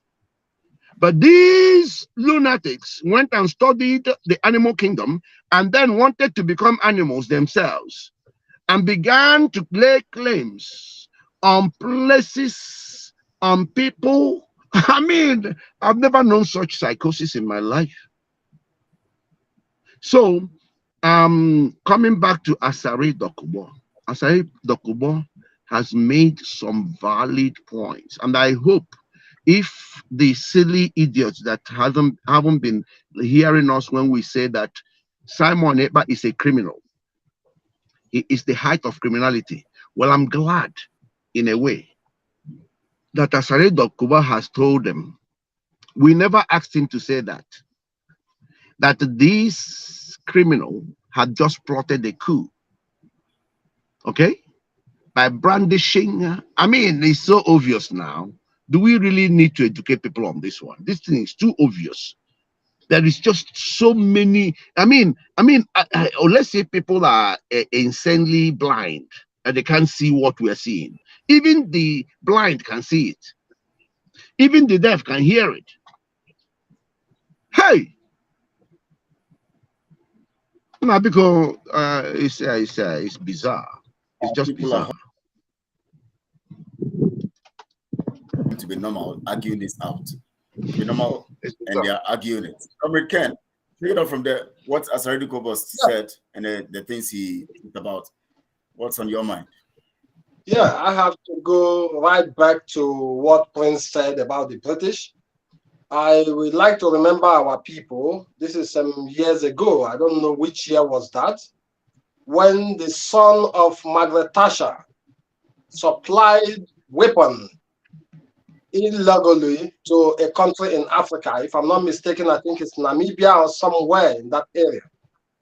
You see how fast the Britain run in there. This guy committed a crime. He supplied ammunition to this country and he was arrested. The Britain rushed in there. That case was not even tempered in that very country and they moved him back to Britain. And up to today, that was the end of that very issue.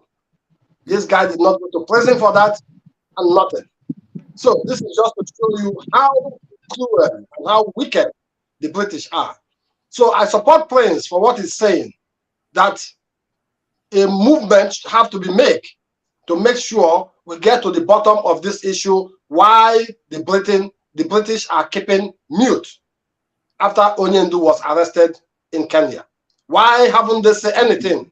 And we have British High Commission in Nigeria, but all they can do is to come and tell the Biafrans or tell the people from that zoological republic to go out and exercise their vote, when their citizen is sitting right there in that very country where that election is being held. So that shows you, Biafran. Yeah. In fact, not only with that, it's involved Mazin, even Britain, that's Catroniala or whatever her name is. You know, she said something. She said that their vote counts. Obviously, their votes didn't count. We're going to sue along that line too. Exactly. For holding Mazin and Mikano, we're going to sue them.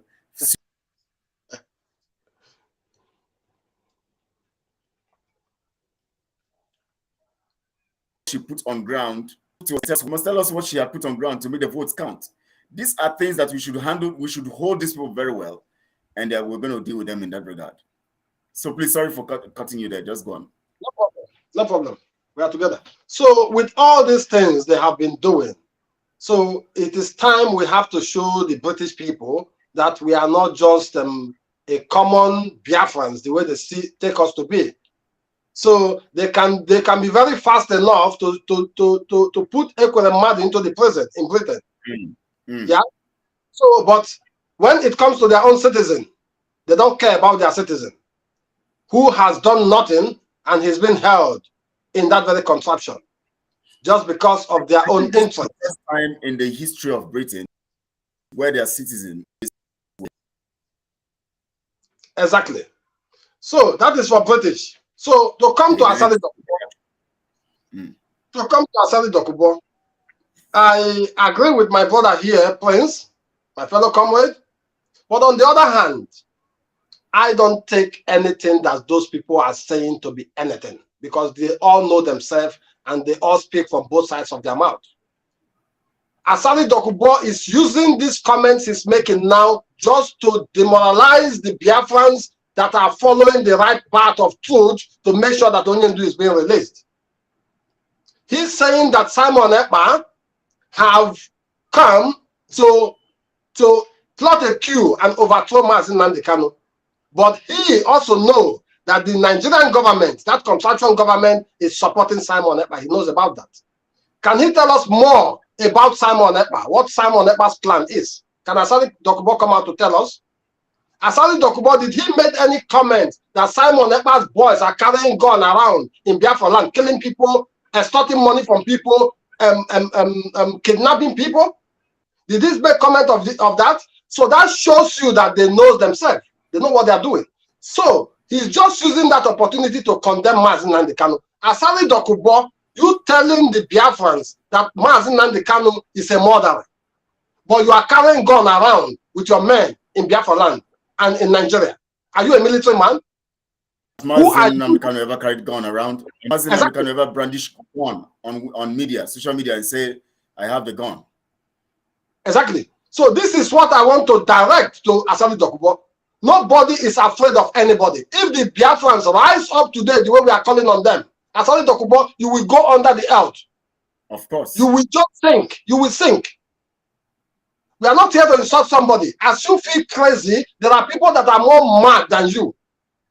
If it comes in terms of carrying gun, there are people that are more crazy than you. It's just because the Biafrans are still keeping so mute and silent and so cold and you allow people to be tormenting on you for the comment he made alone, saying that his forefathers sold the Igbos for slavery. He said no for all the Biafrans to rise against Asari Dokubo, no matter what he's trying to paint here, no matter what he's trying to portray here about Simon Ekpa. I don't care. They all know themselves. He can never say anything against Simon Ekpa. All he's trying to do is to destroy and rubbish Mazi Nnamdi Kanu by even calling that name Simon Ekpa. Yes, what he did there, actually, he was not actually trying to give us information that Simon has carried a coup. He was only trying to tell you that Simon is now in charge. Exactly. So in charge, and so the narrative continues in their own way. Exactly.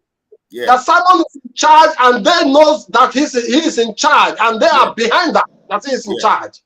Because anything that is against Mazi Nnamdi Kanu, anything against Mazi Nnamdi Kanu is what they are doing. They know Simon is against Mazi Nnamdi Kanu. That's why they have to support him. It's what they are doing. Yes, because if you observe that statement, he was talking about how criminal Mazi Nnamdi Kanu is, how he has killed people and all of that. Then he now says Simon has taken over. You know, he's now plotted the coup. And of course, according to Asari Dokubo's narrative, coup is allowed. Because that's the way it is. That's the tactics. Just take over. And if you have the opportunity to take over, you just take over. And that is why he could brandish weapons there and tell you, because they believe in the guns. So what Simon has done to him is nice. That Mazi Nnamdi Kanu is a criminal. So Simon has taken over. And they are now on the game of their masters and the slave masters and all of that. And so what he's trying to say is now that Simon has taken over. Nnamdi Kanu is a criminal. He should be kept there and be jailed and all of that. Simon is now the one in charge. Simon is on his level now. The two of them are brandishing their weapons in their own camps. Exactly, Kelechi. Because if Simon Ekpa is actually fighting for the release of Mazi Nnamdi Kanu, do you think that Asari Dokubo will come out and tell the public that Simon Ekpa have taken over, that he's in charge? Of course. He will not say it. Because they know Simon Ekpa is not working towards anything that will favor Mazi Nnamdi Kanu, that will make him to come out of that very dungeon where he is. That is why he is boldly to come out and say it. They know this thing. So, following our people, you just need to sit down and just think wisely. We see how stupid our people are. You see, I want to play this voice of Asari so people can understand it. Asari is not trying to give the people information that Mazi Nnamdi Kanu has been unjustly taken away by Simon. No, he's trying to make the people understand that Mazi Nnamdi Kanu is no more relevant in this thing. Mazi Nnamdi Kanu has been taken away and he must be tried and sued and jailed by the Nigeria system. That Simon is now in charge, and according to the order of how they do this thing, you just put a coup and take over. Once you take over, you are now the man in the business. So in this particular stuff, he was trying to project the fact to the people and put it in their minds that Mazi Nnamdi Kanu is no more, is going to go to jail. He's no more part of this home. That Simon is now in charge. Now let me play it again so people can listen, and then we'll get the perspective of Prince in this regard. And Nnamdi Kanu was walking free. What did he do? He poured petrol. He was walking free. He poured petrol on the flames for SARS. Now you see, remember during that period, Mazi Nnamdi Kanu always talked about Asari Dokubo. So he said Nnamdi Kanu had been going free. That means they have been watching him, and now he now poured petrol on the flames. That means for him, daring him in that regard, when he was mentioning about NSAS and other things and daring him, they were the ones who actually plotted to get him where he is now. That's what he's trying to say. Now, he has been caught. What of the people who have died? So he's a criminal. He should face the law. So suddenly he's a defender of human life. Yes. Exactly. As I'm talking, Nnamdi Kanu does not have any control over what is happening in the southeast. So you hear it now. As I'm talking now, Nnamdi Kanu doesn't have any control. That means automatically he's trying to make the people understand that Mazi Nnamdi Kanu is no more part of this thing. He's just making it clear. He's not trying to tell the people that go after Simon, or he has taken over from this man. He has already told the people that Mazi Nnamdi Kanu is a criminal. He said Mazi Nnamdi is a criminal. And as I'm talking to you, Simon has already taken control. Now let me play it again from top so that then we can now air our views here. Let the people hear it from top without interruption. And Nnamdi Kanu was walking free. What did he do? He poured petrol. He was walking free. He poured petrol on the flames for NSAS. He has been caught. What of the died? Indicting him. This is a criminal. He should face the law. You see, he should face the law. What of the people who have died by as if he hasn't faced the law? Control over what is happening in the southeast. See it. Simeon Ekpa had come out pretending that he's with Nnamdi Kanu. He has actually plotted a coup against Nnamdi Kanu to take over the leadership of IBOB. That is the truth of the matter. So listening Nnamdi Kanu is rewarding criminality. And now you see, after that statement of Simon taking over, the next thing that comes after that is, so releasing Mazi Nnamdi Kanu is injustice. Let me take it back a little so that people can hear it. The statement he makes after talking about Simon reveals what he actually means or intends to convey to the people. Overtake what is happening in the southeast. Simeon Ekpa had come out pretending that he's with Nnamdi Kanu. He has actually plotted a coup against Nnamdi Kanu to take over the leadership of IBOB. Now listen. That is the truth of the matter.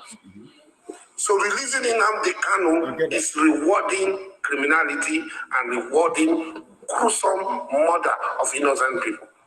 That means he should face the law for the actions and the instigation he has carried out.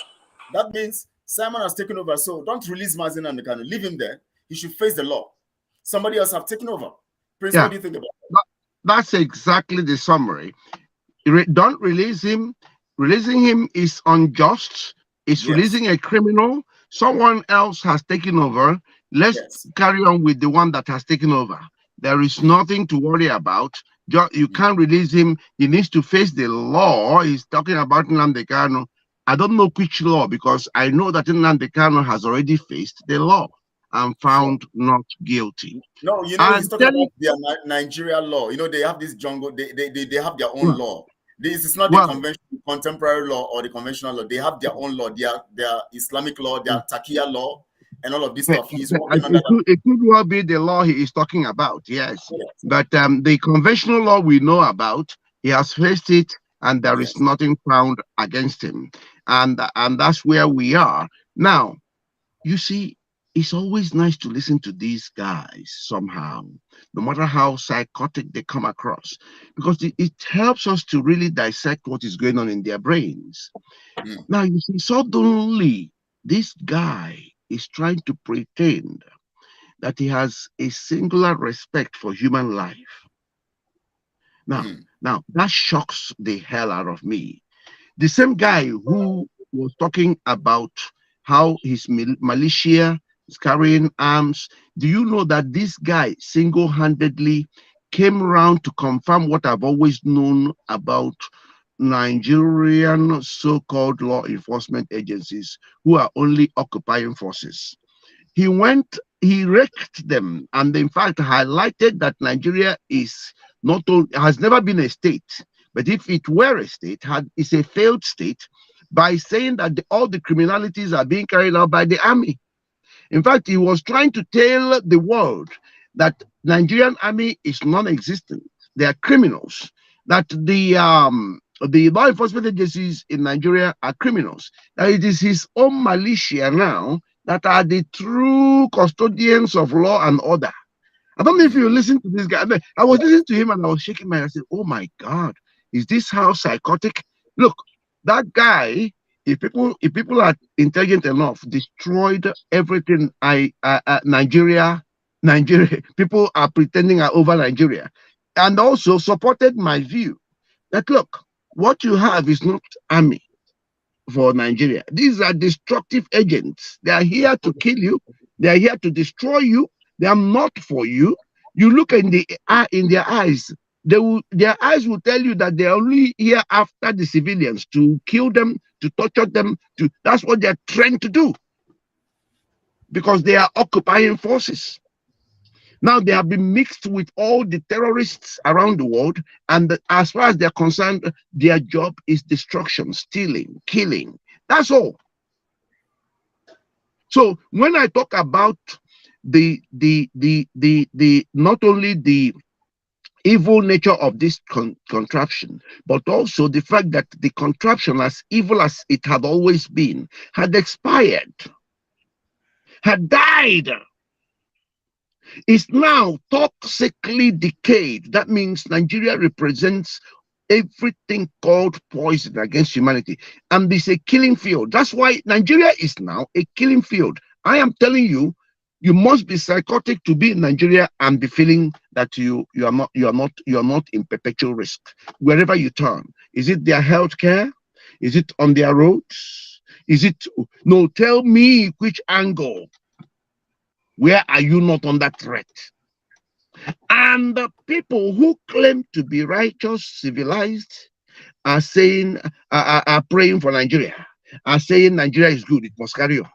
My dear, when you take out time to look at this, you begin to feel sorry for anybody who comes out to tell you how important they are, whether they are from Nigeria or elsewhere. You look at them with a sorry mind.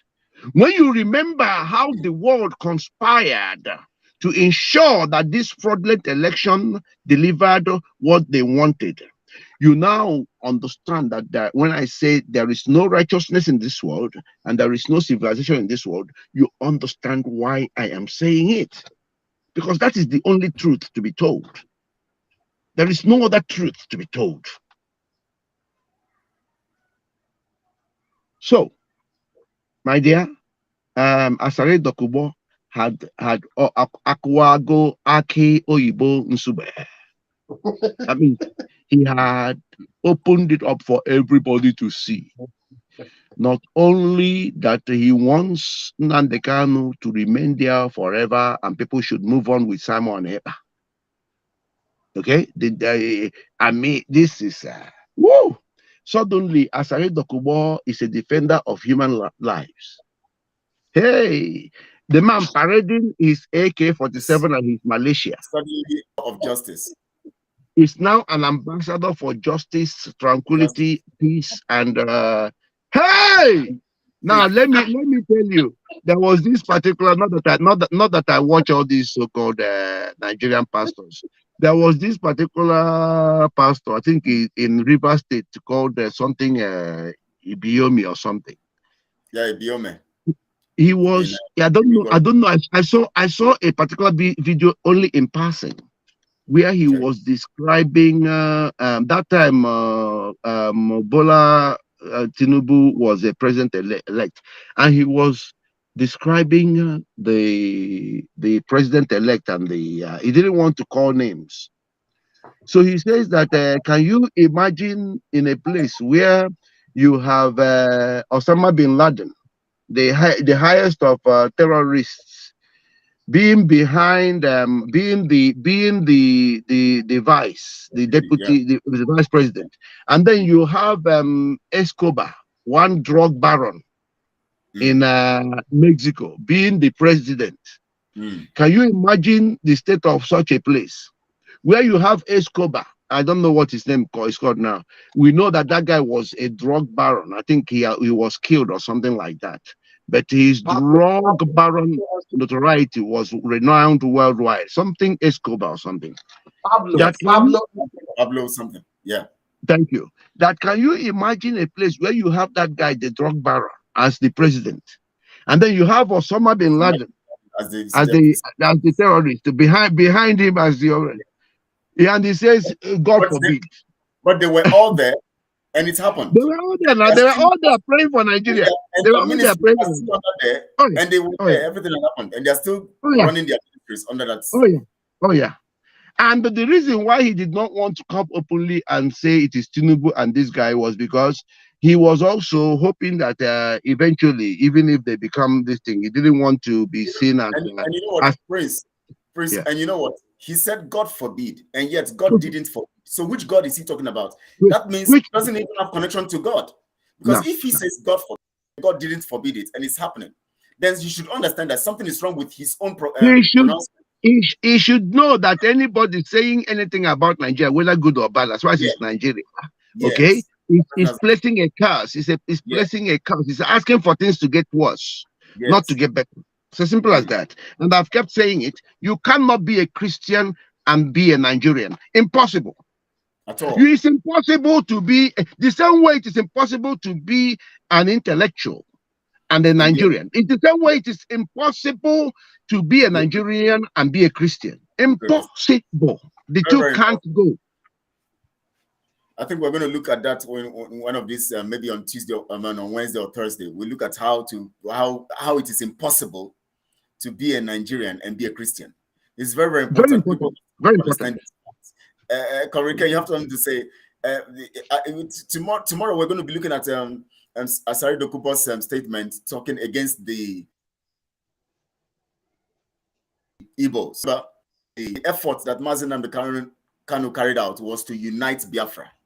Now, Asari Dokubo is now introducing division by that statement he made from that audio. We're going to be discussing in depth, very, very, look at it very, very deep tomorrow, looking at that perspective from that his audio, where Mazi Nnamdi Kanu has tried to bring the people together, but now he has come to divide. That means he's an agent of Nigeria. That division, that divide and rule tactics, this is what Asari is now conferred. He has been called to Abuja, given the mandate to continue to keep the people divided. We have to go into that analysis tomorrow.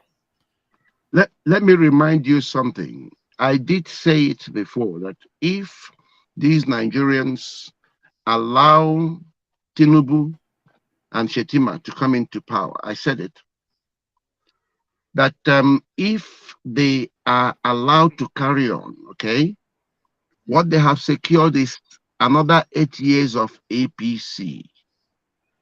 And what they have secured is, before the end of that 8-year tenure, for the place to be Islamized. Now, I want you to know that Asari Dokubo is seen as a very important ally in making sure that Nigeria is Islamized. Don't forget, he's a Muslim. Even though they may kill him later on, but they're gonna use him. The plan is to use him to kill as many people as possible. Yes. Also, I'm looking at it in this way. I'm also looking at it this way. Now they know that they have tried it, which of course during Mazi Nnamdi Kanu when he was here, they discovered that using the Fulani militia, the ground forces, their foot soldiers, to come in and penetrate and cause that kind of destruction might cost them even more, and even cost them more of their soldiers and cost their lives. So they need somebody like Asari who is within to instigate that internal. Because when you say you sold me slavery, you're causing internal. We're going to fight it. We are going to start fighting each other and fighting one another. So this tribe goes against this tribe. Internal war begins, and then they use that method to conquer us easily using Asari, and we kill ourselves for ourselves on their behalf. Yeah, Kelechi. What I just want to tell Biafrans is anything that what saying should be ignored. Asari Dokubo is just a small case if we think about the actualization of Biafra. So Asari Dokubo is somebody, his case will be treated accordingly when we have Biafra, not now. If you go into the issue of Asari Dokubo now, you know they have gotten us. You know that contraption have gotten what they want. What they will now tell the international community is that it is ethnic problem. The Ijaw people or the Riverine people are fighting the Igbo tribe or whatsoever. They concord whatsoever. Then the Fulani will be out of the box. They will be outside this very issue. It will now be the Easterners fighting themselves. So the international community will find it difficult if Nigeria is our problem or if we are our own problem. So but what I'm trying to say is that what makes me to be angry here is that Asari Dokubo pointing fingers on Mazi Nnamdi Kanu, that is my major concern. What he tried to do here is a confession, what he just did, but Biafrans may not understand it. He just gave a confession to the entire Biafran people. The confession is this: one, that the DOS are sellout, that Simon Ekpa is a sellout, that you all out there don't have nobody that is standing for you. It is left for you Biafrans now and today to stand up and say what you want. Who do you want to follow? How do you want this very struggle to continue? How do we get Mazi Nnamdi Kanu out? Because you are all alone. You are on your own. As Simon always say, you are on your own. If you don't come to join the accountability and transparency group now, you will find yourself to blame, because this is a confession now that the TOS they sold Mazi Nnamdi Kanu. They knows everything about it. Simon Ekpa have come to destroy the remaining thing that TOS have destroyed already by overthrowing Mazi Nnamdi Kanu, kidnapping that very struggle, putting it in his own pocket to make money with it. So where are you standing today? But to ask you a question. Asari Dokubo talking about Mazi Nnamdi Kanu being a criminal and a murderer. Asari Dokubo, how many people have your militias killed in the eastern region? How many? You have exploded pipelines. You have done a lot of havoc that also bring the military to come to the eastern region to kill people with your militias. And today you are calling somebody who have not carried a gun, a weapon for one day, a criminal, and not you that is still parading yourself around with your weapon and your militias. A country that is promoting this kind of militia, is that a country? When they have their military force, when they have their police force, when they have promote militias. So what I'm trying to tell Biafrans is, why can't Asani Dokubo go tell them in Asolok when Buhari was there that Buhari should be brought to court of justice? Buhari and Buratai, who came to Afad Ukwebeku to come and kill people in Mazi Nnamdi Kanu's house. Mazi Nnamdi Kanu killed those people in his house? Is anybody talking about it? So Biafrans, what we are saying here is not talking about these people. These people are just charlatans. They are kids. They are just like a small kid. You can just deal with whatever you want to deal with them. That is why we don't come to give threats to anybody here. But you, Biafran, the power is in your hand. The power belongs to you. The power is yours. You have to stand up to take it now. And we are here waiting for you to come and join so we can take that power and we go and take the bull by the horn. So Onyendu will be released and we can restore Biafra. This is just what I have to say. Thank you very much. Thank you so much. Prince, your last words because of time. Tomorrow we're going to be dealing on the issue of Asari very much. It's going to be 2 years of Mazi Nnamdi Kanu's extraordinary rendition, dealing on the narrative called Asari Dokubo. We're going to deal with that tomorrow. My last words go to Asari Dokubo, and I believe that any genuine Biafran will pick from it.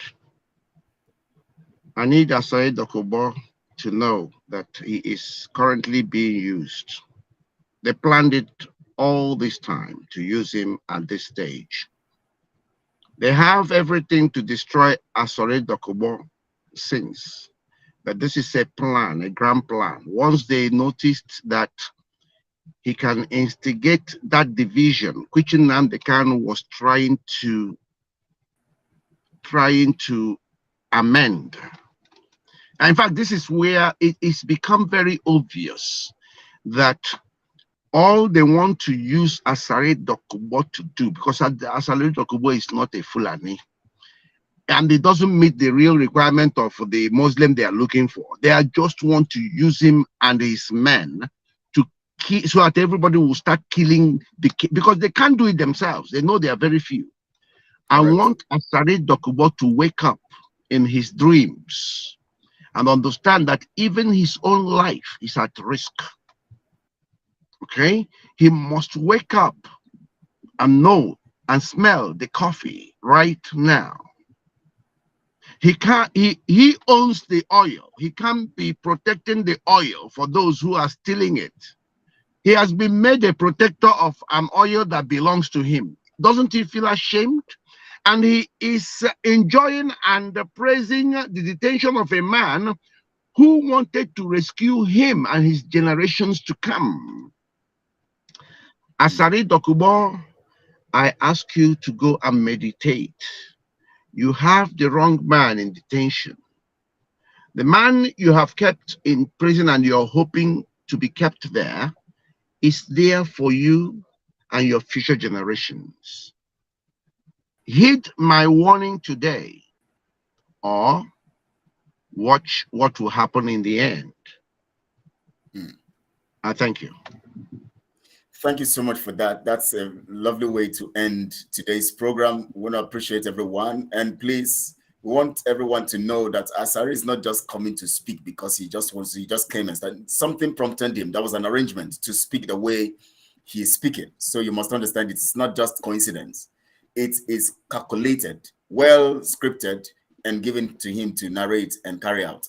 Thank you all for being here. I want to thank Ego here, making the comment section powerful. I want to thank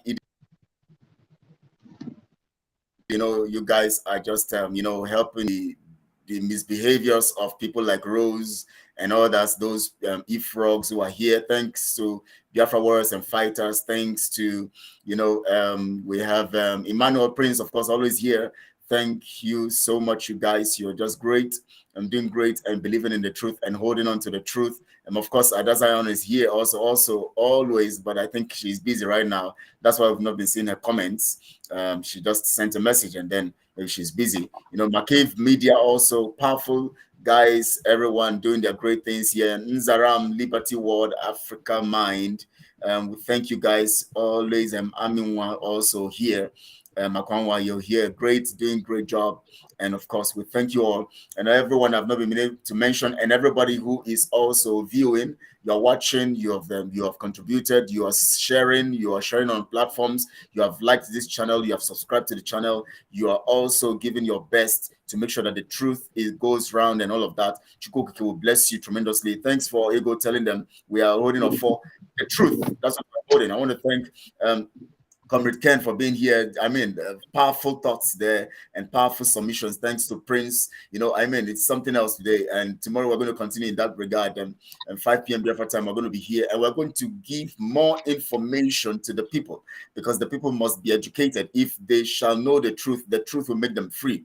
And tomorrow we're going to be looking at Asari critically and in the play. And you will all have to understand his role in the hands of the Fulanis so that you don't go killing yourselves thinking that no, that's not what it is. It is a grand plan for you. He needs to be saved himself. He needs to be saved. He needs to be saved. He needs to be saved. And that's what we have come to do, to save everybody. That's what Christ came to do. And that is the mandate he has given to us, to save everybody so that we can be saved. Remember, Christianity is, in the context of Christ, is for salvation, to save people. So the Bible that we have today is about us getting our freedom. It's not about us being stupid. So if you hear of Christianity, don't think it's about they slap you here, slap you turn the other one, they slap you. No, that's not what it means. You have to understand this thing in the context. We're going to still talk about that, of course, in as regards to Christianity and all of that on Thursday or so. We're going to be looking deep into that. Thank you all. We appreciate you all for being here. And we're going to see you again tomorrow. Thank you. God bless you. Very good. Enjoy the rest of your day. Bye-bye. Bye-bye. Cheers. Cheers. Yes.